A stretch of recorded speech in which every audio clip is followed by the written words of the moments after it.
1er février 2009, jour auquel je perdais la personne qui m'inspire le plus. Pourtant, je ne l'ai jamais connue, ou du moins, je n'ai pas eu l'occasion.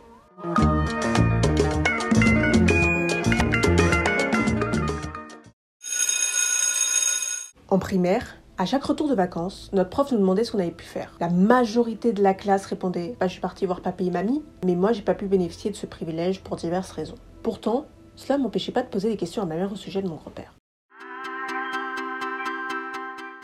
Mon grand-père, ou plutôt Yaté Traoré, naît dans les années 30 dans la ville de Yélimane située au Mali. Dès son enfance, il se passionne pour l'agriculture. En effet, il cultive la terre ou bien élève des animaux. À l'âge adulte, il se marie avec Manda et eurent 6 enfants, dont ma mère.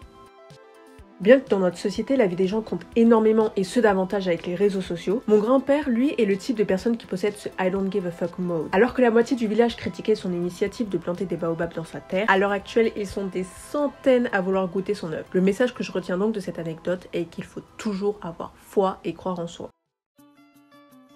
Eh bien non, l'hôtel Mafouf n'est pas le premier hôtel à accueillir n'importe quelle personne, peu importe sa couleur de peau, ses opinions politiques ou encore son orientation. Mais je dirais que mon grand-père est le précurseur de ce concept. Il a accueilli des personnes provenant majoritairement d'Afrique du Nord, telles que des nomades, des berbères, des arabes ou encore des maliens venant d'autres régions. Incroyable, non ? Bon grand-père, voilà pourquoi aujourd'hui j'ai voulu te rendre hommage.